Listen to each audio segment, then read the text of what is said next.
Hey gang, it's me, Dr. Steve, and we've got another Democrat defecting to the Republican Party. Texas Democrat Kyra Talib Sanchez has officially announced that she's become a Republican after having served as a Democrat for the last 8 years. Sanchez specifically cited the horrific crisis at the southern border as the rationale for her switch, stating, quote, "There is an unprecedented crisis at our southern border. I believe that the GOP's policies of law and order, protecting safety, and backing the blue best align with my values and the values of the citizens of Clayburgh County. I look forward to working with my colleagues to keep South Texas safe." Now, Sanchez's party switch is actually part of a much larger trend in South Texas where voters are more and more siding with the Republican Party. Again, after decades of loyalty to the Democrats, Southern Texas is historically one of the more reliably blue sections of the Lone Star State, being heavily Latino.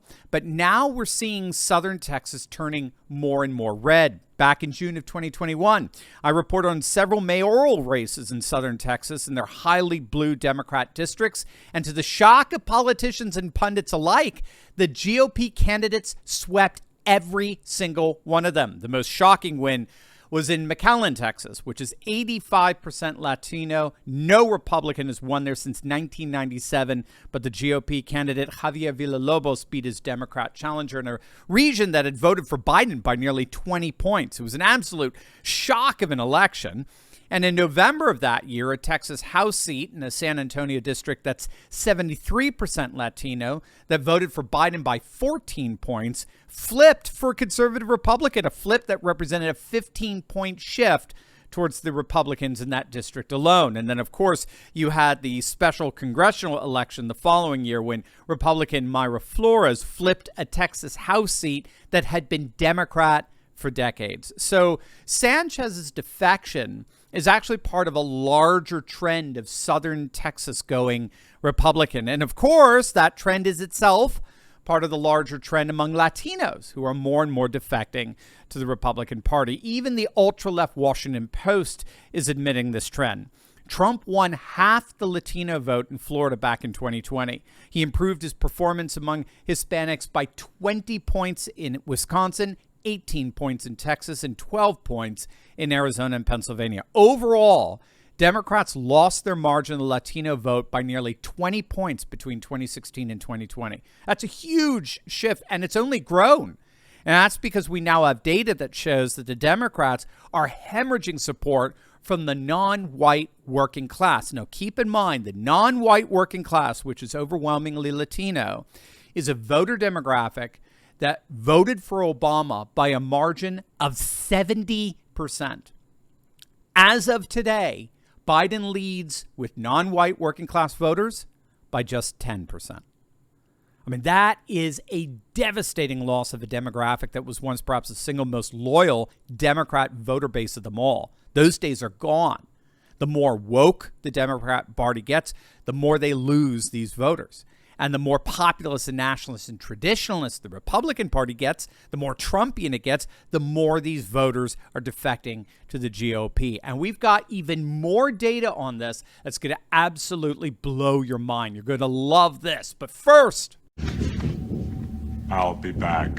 No, it's not. He will be back. He is back, gang. It's time to celebrate the great return by clicking on that link below and getting your very own Trumpinator 2024 bobblehead in preparation for Donald Trump's glorious reascendance to the United States presidency. This collectible bobblehead from Proud Patriots is made with the highest quality material and really is a must-have for any Trump fan who wants to send some energy towards what's shaping up to be the single most glorious political comeback in history. Now, don't wait. There are just a limited number of these collectibles, and you don't want to be caught paying way more later on eBay from someone who bought one now. So whatever you do, don't wait.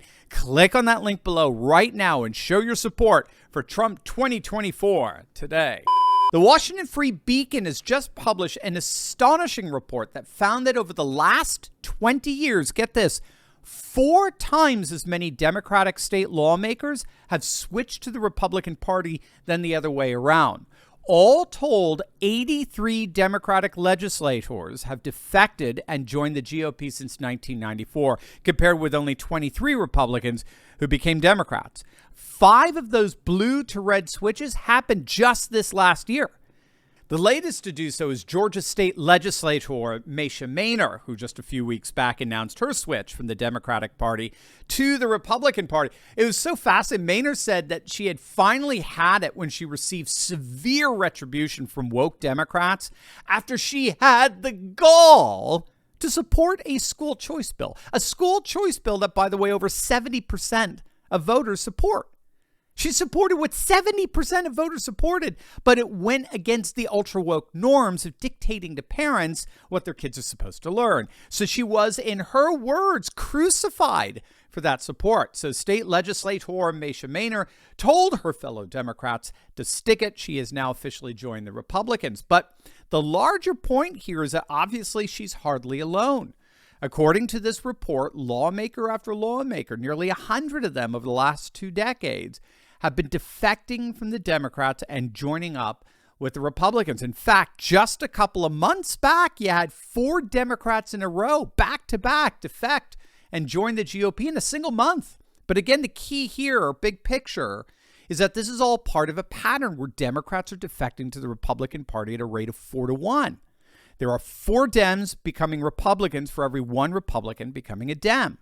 That's an astonishing discrepancy, and one that's remained constant over the last 20 years. And this is happening all at the same time that Republicans this year upended a decades-long tradition of voter identification. The latest Gallup poll on political self-identification, as of right now, has 45% of the public identifying as Republicans and only 42% considering themselves Democrats. Now, you got to understand how significant that is. Henry Olsen of the Washington Post pointed out that the Republicans have led or been tied with Democrats in these partisan self-identification polls only twice in the last 90 years. The Republicans are polling better today than they have in virtually 90 years. When all is said and done, the GOP is going through a major transition. The Republican Party is fast becoming, in effect, the anti-woke law and order party. It's a party that's becoming thoroughly nationalist, populist, and traditionalist. And it's only a matter of time before its leadership, its increasingly feckless leadership, makes that transition as well. Are you ready to join the resistance? Because I'm leading a group of dedicated, courageous patriots who can lead a spearhead into the heart of the secular globalist establishment. We punished Bud Light and Target, driven CNN and the legacy media to near bankruptcy, forced BlackRock to backtrack on ESG, and now we're seeing our conservative-dominated Supreme Court ending affirmative action and protecting religious liberty. In my Insiders Club, I show you concrete steps to take locally and online that will only keep this mass uprising going until the battle is won. Don't wait. Click the link in my description below and join my Courageous Patriots Insiders Club today.